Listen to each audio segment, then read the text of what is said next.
రాకాలోకంకి స్వాగతం। ఈ కంటెంట్ మీకు నచ్చినట్టయితే లైక్ చేయండి, మీ బంధుమిత్రులకి షేర్ చేయండి। ఇప్పటివరకు సబ్స్క్రైబ్ చేసుకోకపోతే సబ్స్క్రైబ్ బటన్ని నొక్కండి, అదేవిధంగా బెల్ ఐకాన్ని కూడా నొక్కండి। మిత్రులారా, సంభల్, వారణాసి, అలీగఢ్ వంటి ప్రాంతాలలో దురాక్రమణదారులు, మతతత్వవాదులు హిందూ దేవాలయాలను చుట్టుముట్టడము, దాని చుట్టూ అక్రమ కట్టడాలని నిర్మించటము, దేవాలయ పరిసరాల్లోకి వెళ్ళడానికి వీలు లేకుండా చేయటము, ఇటువంటి సంఘటనలు బయటకు వస్తున్నాయి। ఇప్పుడు అధికారులు అక్కడ డెమాలిషన్ డ్రైవ్ని, అక్రమ కట్టడాల తొలగింపుని పెద్ద ఎత్తున చేపట్టడంతో ఈ 46 సంవత్సరాలుగా మరుగున పడ్డటువంటి మందిరాలు బయటకు వస్తున్నాయి। 46 సంవత్సరాలుగా పూజకి నోచుకోని మందిరంలో ఈరోజు గంటలు మోగుతున్నాయి, ధూపదీప నైవేద్యాలు సమర్పించడం జరుగుతోంది, భక్తులు వచ్చి పూజ చేసేటటువంటి పరిస్థితి కనిపిస్తోంది। సంభల్లో కానీ, వారణాసిలోని మదన్పుర ఏరియా కావచ్చును, అలీగఢ్లో కావచ్చును।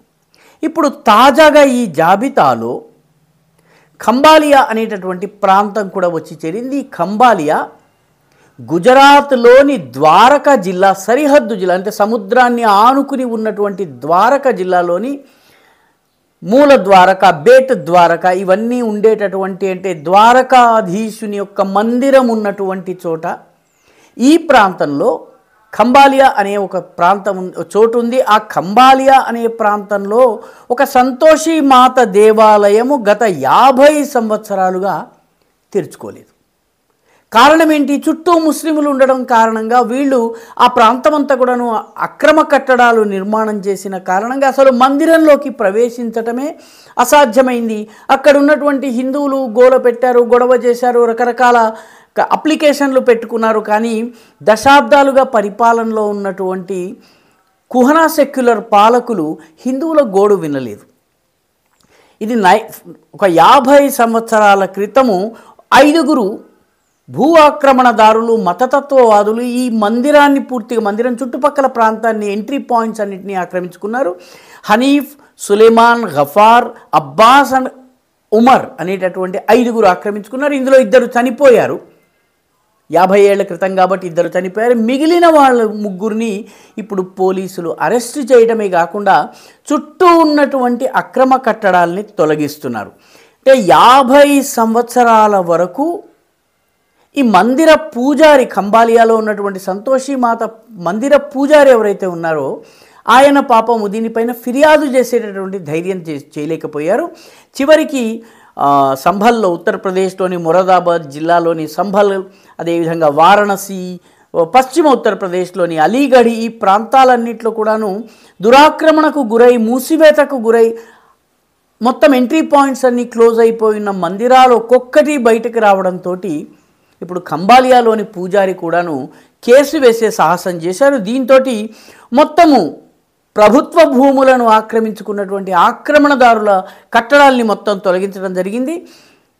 హోంమంత్రి హర్ష్ సాంఘ్వి స్వయంగా ఈ డెమాలిషన్స్కి సంబంధించి ఏదైతే జరుగుతున్నాయో, మొత్తం కట్టడాల కూల్చివేత, తొలగింపు, ఆ తర్వాత మందిరానికి ప్రవేశ ద్వారము ఏర్పాటు చేయటం, ఈ పనులన్నింటినీ ఆయన ప్రత్యక్షంగా సమీక్షించడం జరిగింది।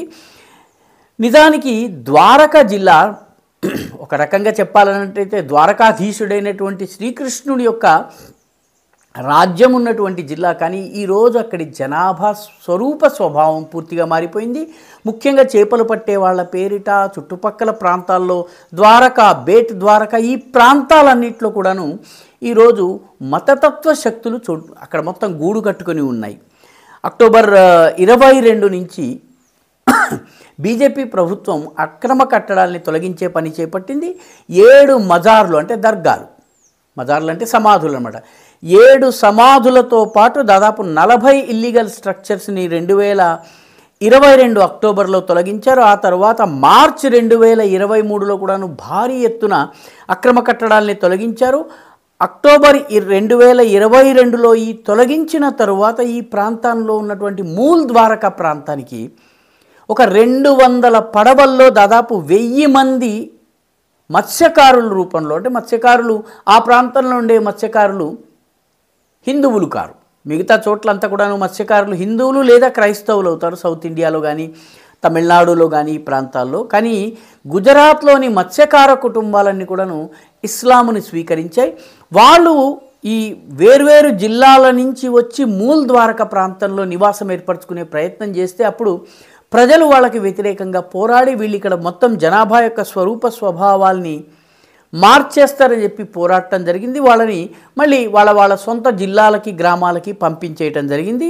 గుజరాత్లో ముందు ద్వారకా జిల్లాలో ప్రారంభమైన అక్రమ కట్టడాల తొలగింపు, ఆ తరువాత సూరత్, ముఖ్యంగా మతతత్వ శక్తులు హిందూ దేవాలయాల్ని ఆక్రమించేందుకు లేకపోతే హిందువులకు సంబంధించిన మందిరాల భూముల్ని ఆక్రమించేందుకు ప్రయత్నించినటువంటి చోట్ల సూరత్ కావచ్చును, జామ్నగర్ కావచ్చు, పోర్బందర్ కావచ్చు, పావాగఢ్ కావచ్చును, అహ్మదాబాద్ కావచ్చును, ఈ అన్ని చోట్ల అక్రమ కట్టడాలని తొలగించారు. ప్రస్తుతము 12 జ్యోతిర్లింగాలలో 2వ జ్యోతిర్లింగమైనటువంటి సోమనాథ్ చుట్టుపక్కల కూడాను ఇటువంటి అక్రమ కట్టడాలు ఉంటే వాటిని తొలగించడం జరుగుతోంది.